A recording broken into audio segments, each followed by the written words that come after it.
Welcome to another edition of the Hoop Scoop. I'm Jarret Johnson. I'm joined by the mighty Joe Yeager, who looks like a Texas Ranger. He goes from a mafia hitman to, I always say he's like a member of the KGB or something like that, and now he looks like a Texas Ranger. So, Texas Ranger, mighty Joe, how you doing today, man?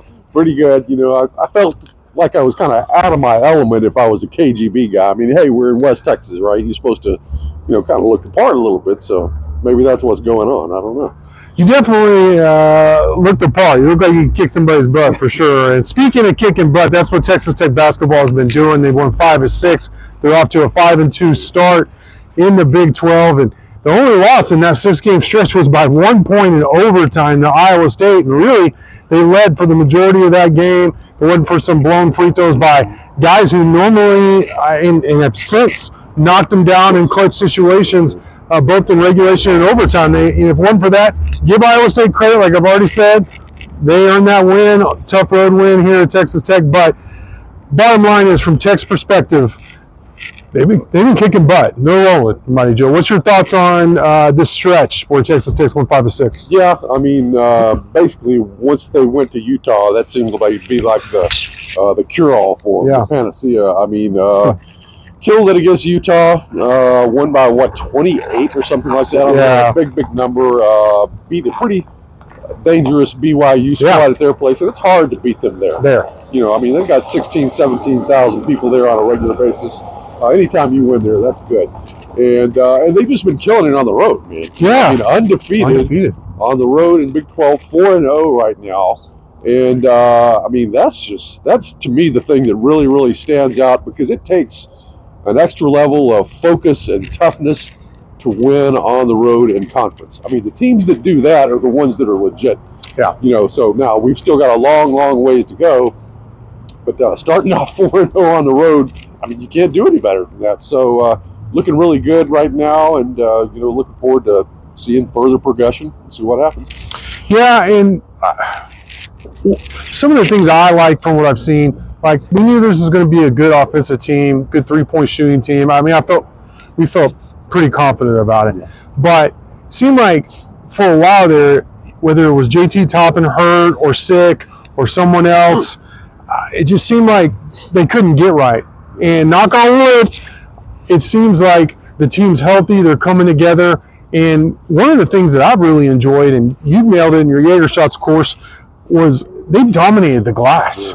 And I mean, that is a sign of toughness. There's a lot of rhetoric, there's a lot of talk about toughness. And when you dominate the glass like that, I mean, it becomes a reality. They've kind of spoken it into existence, and Toppin's part of it, but it's not just him. Guys like Chance McMillan, really an elite offensive player in many ways at the collegiate level, really mixing it up on down under the basket for defensive boards, and that's what it's going to take for Texas Tech to be a dominant rebounding team, and that's what we've seen so far. Those kind of things have really impressed me. Guys like Kevin Overton, who I thought, after seeing him in non-conference a little bit, like, this guy isn't as good as I originally thought. Well, it turns out he's better, I think, than I originally thought. Christian Anderson, I thought he'd have a good true freshman season. He looks better than what I was even expecting. I feel like this team right now, and we're going to talk about it in another video, but has a really high ceiling. I don't want to go overboard with it, but this is Big 12 play, and they've been really impressive so far, Joe. Yeah, and particularly going back to the rebounding and toughness aspect of it, I mean, Tech is not really a big team. No. I mean, you got 2 legitimate bigs who are in the rotation, Federico and Toppin. Other than that, I mean, you're playing with a guy, Darian Williams, who's kind of a swing man. Mm-hmm. Play the 3, play the 2, not a real big. And yet, you're killing it on the glass. I mean, particularly the offensive glass. Yeah. I mean, that's where you're really doing work. You mentioned Chance McMillan, and he's just a dog on the glass. He really is. He's not a big dude. No. And he may not look like some ultimate warrior out of the Big East from 1984 or anything, but the guy is deceptive. I mean, he gets in there and scraps. And I mean, you've got to have that if you're a small team, kind of like Tech is. You got to get it from the guards. And that's what's happening. And that's the toughness. And I mean, as good as Texas Tech is offensively, as many weapons as they have, if they're getting second cracks at it, And they are. I mean, Tech is one of the tops in the country in offensive rebounding percentage. That just makes them very difficult to defend. So that's part of why Tech is scoring as much as they are. And, Grant McCaslin's got to be very happy with this, because coming into the season, he was worried about rebounding. Yeah. He really was. He was worried about it last year, too, and it turned out to actually be a problem. And this year, his players have been answered. And so I think this has been a very pleasant surprise. And that's really, if you want to point to any key, that's as big as any of them. That's huge. Yeah, another key, though, and this is something Coach McCaslin said from before the season tipped off, was the key is going to be defense. Yeah. And, man, they really struggled defensively in a lot of games, even games they blew out inferior competition.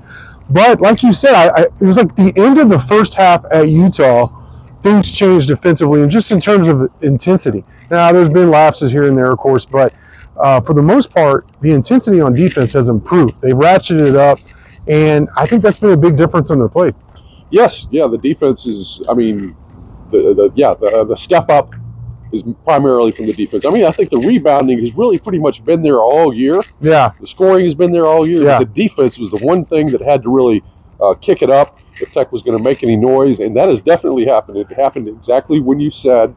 You can point to a lot of aspects for why this is the case, but I think a lot of it is guys have kind of figured out what to do in these ball screen situations. They were getting sort of mixed up and confused early in the year. I think Toppin in particular was having some issues there.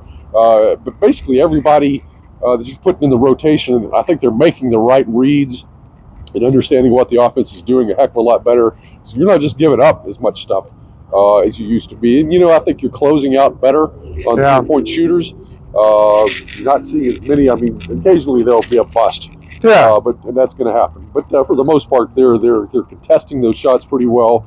And overall defensive improvement is dramatic. I still think they're not quite there. I didn't think they were terrific defensively against Cincinnati. I thought they were pretty good. Yeah. But that was not an ideal defensive performance. So they've still got some consistency to work on there and bring it absolutely every single night.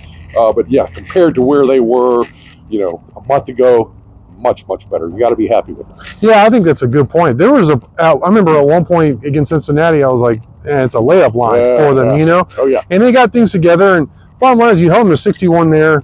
You put up 81 on a good defensive team in their house, and you dominated the glass. So I don't think this team's ever going to be a dominating defense like we've seen, during some of these runs here recently.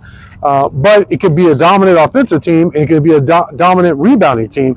So if the defense is just at this level where it's improved, they're making some stops here and there, hustle play, all those kind of things, this could be a really, as you like to say, salty team.